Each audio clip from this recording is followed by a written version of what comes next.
بسم اللہ الرحمن الرحیم۔ السلام علیکم ناظرین، میں ہوں آپ کا میزبان شاہد ملک بسنال اور آپ دیکھ رہے ہیں ہمارا یوٹیوب چینل ویک اپ 92۔ ناظرین، آج ہم بات کریں گے سپریم کورٹ میں جو کیس کی بڑی اہم کیس کی سماعت ہو رہی ہے، الیکشن کمیشن کے کیس کی، الیکشن کے تاریخ کے حوالے سے۔ تو آج بڑی گرما گرمی ہوئی ہے سپریم کورٹ کے اندر، بڑی اچھے اور بڑے مزیدار قسم کے کمنٹس آئے ہیں اعلیٰ عدلیہ کے ججز کی طرف سے۔ لگتا یوں ہے کہ ناظرین الیکشن وقت پر ہی ہوں گے، اور الیکشن کمیشن نے جو تاریخ توسیع کی ہے 8 اکتوبر تک، الیکشن سپریم کورٹ اس کی اجازت نہیں دے گا، اور اب حکومت کی گھبراہٹ جو ہے وہ نظر آنا شروع ہو گئی ہے۔ آج ہی پرائم منسٹر آف پاکستان نے ایک اہم اجلاس بلایا ہے، اور جس اجلاس کے دوران ایک نئی ترمیم کی گئی ہے سپریم کورٹ کے اندر، قوانین کے اندر، جس میں چیف جسٹس کے پر کاٹنے کی کوشش کی گئی، اور چیف جسٹس سے جو سو موٹو ان کا اختیار ہوتا ہے کسی بھی کیس کے حوالے سے لینے کا، اس کو ختم کرنے کی بات ہو رہی ہے، اور ون مین شو ختم کر کے ایک کمیٹی کی شکل میں اس کو تشکیل دیا جا رہا ہے نئی قانون سازی کے تحت، تاکہ 3 ججز پر مشتمل ایک کمیٹی بنائی جائے جو سو موٹو ایکشن کے حوالے سے اپنا حق اختیار استعمال کرے۔ ناظرین، اس وقت جو آج ججز کے کمنٹس ہیں اس کو پڑھ کے ہر آدمی، پاکستان کی 22 کروڑ عوام میں سے ان پڑھ آدمی بھی سمجھ گیا ہے کہ سپریم کورٹ قانون اور آئین کا تحفظ کر رہی ہے، کیونکہ آئین بڑا کلیئر ہے۔ ناظرین، پاکستان کا جو آئین، جو تمام جماعتوں نے متفقہ طور پہ بھٹو صاحب کے دور حکومت میں 1973 میں یہ ایک متفقہ آئین پاس ہوا تھا، اور جس کے اندر تمام چیزیں جو ہیں پاکستان کی ریاست کے حوالے سے جو قانون سازی ہیں وہ ساری بیان کر دی گئی ہیں، تمام اس کے اندر جو چیزیں ہیں بڑی کھل کے بیان کی گئی ہیں، اور اگر کسی چیز پہ تشریح کرنا مقصود بھی ہو تو صرف اختیار سپریم کورٹ کے پاس ہے، وہ آئین کی تشریح کر سکتی ہے۔ ناظرین، آئین کے اندر بڑے واضح الفاظ میں لکھا ہے کہ جب بھی کوئی اسمبلی اپنی مدت پوری کرے گی یا ڈیزالو ہوگی، اس کے 90 ڈیز کے بعد، ود ان 90 ڈیز الیکشن کرانا انتہائی ضروری ہے، ادروائز وہ آئین کی خلاف ورزی ہوگی، اور آئین کی خلاف ورزی ملک سے غداری ہے۔ ناظرین، جس طرح ہر مذہب کی ایک مقدس کتاب ہوتی ہے، جیسے اگر ہم اسلام کی بات کریں، ہمارے لیے بھی ایک مقدس کتاب ہے جس کا نام قرآن پاک ہے، قرآن شریف ہے، تو اللہ تعالیٰ نے اس کے اندر جو احکامات اپنے بندوں کو دیے ہیں، ایک مسلمانوں کو، ہمیں اس کی اگر ہم وائلیٹ کریں گے تو ہم گناہ گار ہوں گے۔ مثال کے طور پہ اگر قرآن نے شراب نوشی سے منع کیا ہے، سود کھانے سے منع کیا ہے، اگر ہم اس کی وائلیشن کرتے ہیں اللہ تعالیٰ کے احکام کی، اور ہم شراب پیتے ہیں یا سود کھاتے ہیں، تو یہ اللہ کے ساتھ کھلم کھلا جنگ ہوگی، اور ہمیں اس کا حساب دینا پڑے گا، یہ گناہ کبیرہ ہوگا۔ تو اسی طرح آئین بھی، جو کسی بھی ملک کی جو آئین ہوتا ہے، وہ اس ملک کا یعنی قانون، اس کے اندر سارا بیان ہوتا ہے، اور اس کی خلاف ورزی ملک سے غداری کے مترادف ہے۔ آج ناظرین، حکومت کی جو گھبراہٹ ہے وہ اس حد تک ہے کہ حکومت نے سپریم کورٹ کو تقسیم کرنے کی کوشش کی ہے، جس طرح ماضی میں اگر آپ 90s کے اندر چلے جائیں، جب فاروق لغاری صاحب صدر تھے اور نواز شریف صاحب پرائم منسٹر تھے، اور چیف جسٹس تھے اس وقت سید سجاد علی شاہ صاحب،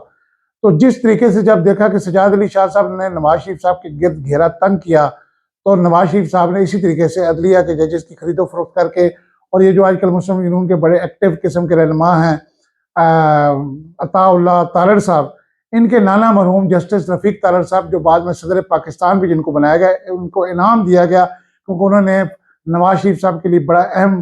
فریضہ سر انجام دیا تھا، انہوں نے ججز کی خرید و فروخت کی تھی، اور جسٹس سجاد علی شاہ عدلیہ کو تقسیم کر کے ان کو ان کے عہدے سے اتار دیا گیا تھا۔ آج پھر وہی تاریخ دہرائی جا رہی ہے ناظرین، آج پھر عدلیہ کے اندر تقسیم ڈال دی گئی ہے، تقسیم کیا گیا ہے کہ کسی طریقے سے سپریم کورٹ کے اوپر پریشر ڈالا جائے، تاکہ سپریم کورٹ جو ہے وہ الیکشن کی ڈیٹ کے حوالے سے اپنی کوئی بھی ایسی ججمنٹ نہ دے جس سے کہ حکومت کے لیے مشکل پیدا ہو۔ ناظرین، آج اگر میں آپ کو تھوڑا سا 8-9 مہینے پیچھے، جب عمران خان کی گورنمنٹ تبدیل ہوئی تھی، رجیم چینج ہوا تھا طریقے میں بات کر دیے، اس وقت یہی پی ڈی ایم کے جو رہنما تھے، شہباز شریف صاحب، آصف زرداری صاحب، مولانا فضل الرحمان صاحب، وہ سپریم کورٹ پہ نظریں جمائے بیٹھے تھے، اور سپریم کورٹ جب ان کو رات 12 بجے کھلی اور ان کو انہوں نے تحریک اعتماد کو کامیاب کروایا، اور شہباز شریف صاحب جس کے نتیجے میں پرائم منسٹر بنے، اس وقت سپریم کورٹ ان کے لیے بہت اچھی تھی، اور یہ سپریم کورٹ کے دفاع میں سب سے آگے تھے پی ٹی ایم والے۔ لیکن سپریم کورٹ اور فوج کی ایک بدقسمتی ہے ناظرین، جہاں یہ دونوں ادارے بڑے پاورفل ادارے ہیں ہمارے ملک کے، سپریم کورٹ آف پاکستان اور فوج پاکستان، وہیں پہ ان کی بدقسمتی ہے، بدنصیبی ہے کہ جب تک یہ کسی جماعت کو یا کسی شخصیت کو سپورٹ کرے، وہ ان کے گیت گاتے ہیں، گن گاتے ہیں، لیکن جو ہی سپریم کورٹ یا آرمی پاک فوج جو ہے وہ اپنا کوئی حق استعمال کر کے کسی غیر قانونی عمل کو ختم کرنے جائے، تو اس وقت یہ انہی کے اوپر جو ہے زبان درازی کرتے ہیں، تو یہ ان اداروں کی بدقسمتی ہے اور آج سپریم کورٹ اسی کا شکار ہے۔ لیکن مجھے امید ہے کہ جو اعلیٰ عدلیہ کے ہمارے ججز صاحبان ہیں وہ اب اس پریشر سے نکل رہے ہیں جس پریشر میں پی ڈی ایم کی گورنمنٹ ان کو لانا چاہتی ہے۔ انشاءاللہ وہ جو بھی فیصلہ ہوگا وہ تو سپریم کورٹ کے ججز کریں گے، لیکن جو بظاہر نظر آ رہا ہے وہ ہم نے آئین کے اوپر فوکس کیا ہوا ہے۔ سپریم کورٹ کیونکہ آئین کی محافظ ہے، جس طرح ملک کی سرحدوں کی محافظ ہماری فوج پاکستان ہے، اسی طریقے سے جو آئین ہے، آئین پاکستان 1973 کا جو آئین ہے کانسٹیٹیوشن آف پاکستان، اس کی محافظ سپریم کورٹ آف پاکستان ہے۔ اگر اس کی کہیں وائلیشن ہوگی تو اس کی ذمہ دار سپریم کورٹ ہوگی، کیونکہ یہ اختیار سپریم کورٹ کے پاس ہے۔ لہذا سپریم کورٹ کے ججز صاحبان کے رویے سے، ان کے کمنٹ سے لگ رہا ہے کہ وہ اس ملک میں کوئی بھی غیر قانونی عمل الیکشن کمیشن کے حوالے سے نہیں ہونے دیں گے، اور خبریں یہی ہیں کہ انتخابات پنجاب اور کے پی کے بر وقت ہوں گے، اور ہو سکتا ہے کہ جس طریقے سے شہباز شریف صاحب نے آج اعلیٰ عدلیہ کے خلاف سپریم کورٹ کے قوانین میں ترمیم کرتے ہوئے اپنے پاؤں پہ کلہاڑی ماری ہے، میں سمجھتا ہوں ہو سکتا ہے اس کا خمیازہ ان کو بھگتنا پڑے اور ان کو بھی قبل از وقت گھر جانا پڑے اور ملک میں عام انتخابات تمام اسمبلیوں کے ایک ہی وقت میں ہو جائے۔ بظاہر یہ لگ رہا ہے، بلکہ آنے والے دنوں میں آپ کو یہ اس کا نظر آئے گا جو میں آج بات کر رہا ہوں۔ اور ناظرین، اس سے خطرناک ایک بات میں آپ کو بتانے لگوں جو کہ اس پروگرام کے اندر میں آپ کو ایک بریکنگ نیوز دے رہا ہوں، وہ یہ ہے ناظرین کہ پی ڈی ایم کی جماعتوں نے اپنی مستقبل کی فیوچر کی حکمت عملی آج ہی بنا لی ہے، کیونکہ ان کو اب اپنی شکست نظر آ رہی ہے۔ اگر پنجاب میں اور کے پی کے میں 30 اپریل کو الیکشن ہو جاتے ہیں سپریم کورٹ کی حکم نامے کی روشنی میں، تو ان کی ایک تاریخی شکست کا ان کو سامنا کرنا پڑے گا۔ تو ایسے میں صدر آصف علی زرداری، مولانا فضل الرحمان اور وزیر اعظم شہباز شریف صاحب کے درمیان ایک مشاورتی عمل ہوا ہے ٹیلی فونک، اور اس میں یہ طے پایا ہے کہ یہ تینوں جماعتیں اور پی ڈی ایم کی دیگر جماعتیں سپریم کورٹ میں ایک اپلیکیشن فائل کرنے جا رہی ہیں، جس میں یہ اس کیس کے اندر فریق بننا چاہ رہے ہیں، حصہ بننا چاہ رہے ہیں۔ اور سپریم کورٹ کے اندر چونکہ سیاسی جماعتیں الیکشن کے اندر سٹیک ہولڈرز ہوتی ہیں، یہ فریق ہوتے ہیں الیکشن میں، انہوں نے ایک دوسرے کے خلاف الیکشن لڑنا ہوتا ہے، تو ان کی بات کی بھی کچھ نہ کچھ اہمیت ہوتی ہے۔ تو یہ اس اہمیت کو سپریم کورٹ میں جا کے اجاگر کرنا چاہتے ہیں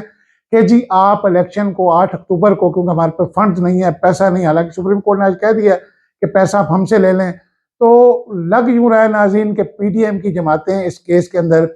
گھسنے لگی ہیں، ٹانگ اڑانے لگی ہیں، اور ایسے میں اگر اس کے باوجود سپریم کورٹ نے پی ڈی ایم کے خلاف اور الیکشن کمیشن کے خلاف فیصلہ دیا، تو اندر کی خبر یہ ناظرین کہ پی ڈی ایم کی جماعتیں آئندہ ہونے والے الیکشن کا بائیکاٹ کر دیں گی، کیونکہ ان کو دوسری صورت میں ان کو شکست یقینی نظر آ رہی ہے، تو وہ اپنی عزت بچانے کے لیے الیکشن کا بائیکاٹ کریں گے، تاکہ جو ہمیں تاریخی شکست ہونی ہے عمران خان کے ہاتھوں، پی ٹی آئی کے ہاتھوں، ہم اس کو اس طریقے سے کور اپ کر لیں کہ جی چونکہ ہم نے الیکشن لڑا نہیں، ہم نے سپریم کورٹ کے غیر آئینی حکم کے اس کے خلاف احتجاجاً الیکشن میں حصہ نہیں لیا، اس لیے ہمیں شکست ہوئی۔ لیکن اس کے پیچھے بھی وہی خلائی مخلوق نظر آتی ہے جو چاہتی ہے کہ ملک میں اس وقت ایک سیاسی عدم استحکام پیدا، اور جس کا فائدہ جو ہے وہ تحریک انصاف کو مل سکے، پی ٹی آئی کو مل سکے، اور وہ کلین سویپ کر سکے ناظرین۔ تو حالات کچھ اس طرح کے نظر آ رہے ہیں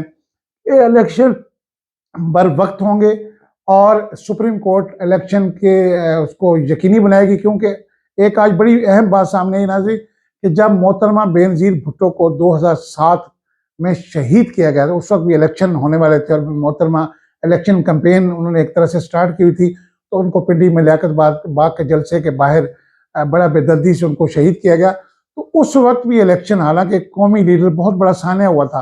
تو یہ عوام میں بات گئی تھی کہ شاید الیکشن لنگر آن ہو جائیں گے، الیکشن آگے جائیں گے، لیکن اس وقت بھی الیکشن جو ہے صرف 30-40 روز کے لیے التوا کا شکار ہوئے تھے، کیونکہ قومی سانحہ تھا، تو ایک ایسی صورتحال میں الیکشن 40 دن کے بعد ہو گئے تھے، اور جس کے نتیجے میں پیپلز پارٹی کی گورنمنٹ مرز موجود میں آئی تھی، Syed Yousuf Raza Gilani prime minister of Pakistan بنے تھے اور آصف علی زرداری صدر پاکستان بنے۔ تو اب بھی حکومت ایسا کچھ چاہتی ہے اس کو الیکشن کو آگے کرنے کے لیے، کوئی قومی سانحہ بھی رونما ہو سکتا ہے ناظرین، کیونکہ ان کو اب شکست نظر آ رہی ہے۔ اور سپریم کورٹ کے میری چیف جسٹس صاحب کو اور دیگر جو جسٹس صاحبان ہیں، میں ان کو سلام پیش کرتا ہوں کہ آج وہ آئین کا دفاع فرنٹ لائن پہ آگے کر رہے تھے، اور آئین ہے تو یہ ملک ہے، ریاست آئین کے بغیر بالکل ایسے جیسے کسی گھر کا سربراہ ان کے اوپر نہ ہو تو بچے آوارہ ہو جاتے ہیں، یا بچے خراب ہو جاتے ہیں، یا تعلیم و تربیت ان کی صحیح نہیں ہوتی۔ ملک بھی اسی طریقے سے آئین ایک لحاظ سے ریاست جس طرح ماں ہوتی ہے، تو آئین اس ملک کا باپ ہوتا ہے،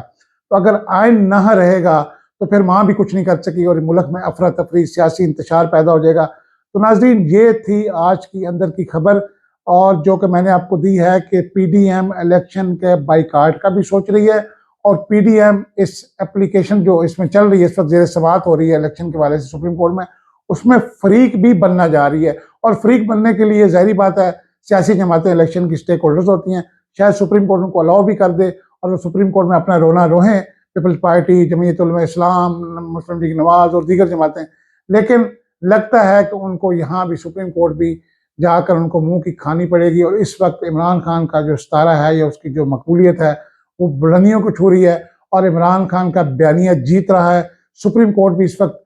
پی ٹی آئی کے بیانیے کے ساتھ کھڑا نظر آ رہا ہے، ہماری اسٹیبلشمنٹ بھی کسی حد تک اس بیانیے کے ساتھ کھڑی ہے، کیونکہ کوئی بھی اب وقت آ گیا ناظرین، ہم کسی بھی غیر قانونی یا غیر آئینی کام کو ہمارے اداروں کو سپورٹ نہیں کرنا چاہیے، کیونکہ ماضی میں ہم نے جب بھی غیر آئینی قدم اٹھائے ہیں، جب بھی ہم نے غیر آئینی حکومتیں بنائی ہیں یا گرائی ہیں، اس کے نتیجے آپ کے سامنے ہے کہ آج ہمارا ملک جو ہے پورے اپنے ارد گرد خطے کے اندر تنہا رہ گیا، اور معیشت تباہ ہو گئی ہے، غربت بڑھ گئی ہے، مہنگائی بڑھ گئی ہے۔ یہ اسی سیاسی عدم استحکام کا نتیجہ ہے جو پچھلے 30-40 سال سے پاکستان میں ہم دیکھ رہے ہیں۔ تو اب میرے خیال وقت آ گیا، جس طرح عوام میں شعور آ گیا، عوام جا کے سوشل میڈیا کا ہتھیار ہے، سپریم کورٹ بھی اب اپنی پاور کا استعمال کرے، اور پوری قوم، جیسے شیخ رشید صاحب نے کہا، عمران خان صاحب نے کہا منار پاکستان کے جلسے میں، کہ پوری قوم سپریم کورٹ کے ساتھ کھڑی ہے۔ اس وقت سپریم کورٹ کو سٹینڈ لینا ان کا بنتا ہے، اور قوم ان کی طرف نظریں جمائے بیٹھی ہے۔ اگر سپریم کورٹ یہاں پہ ڈٹ گیا، ایک جگہ پہ کھڑا ہو گیا، تو انشاءاللہ سپریم کورٹ کے وقار میں بھی اضافہ ہوگا۔ یہاں پہ تمام جو ادارے ہیں وہ حکومتی اس چھتری سے نکل کے ایک آزاد اپنا جو کردار ہے پاکستان کی ترقی میں وہ ادا کریں گے۔ ناظرین، امید ہے آپ کو آج ہمارا پروگرام پسند آیا ہوگا۔ اس ویڈیو کو زیادہ سے زیادہ گروپ کے اندر شیئر کریں۔ اپنے میزبان شاہد ملک وسنال کو اجازت دیں۔ اللہ حافظ۔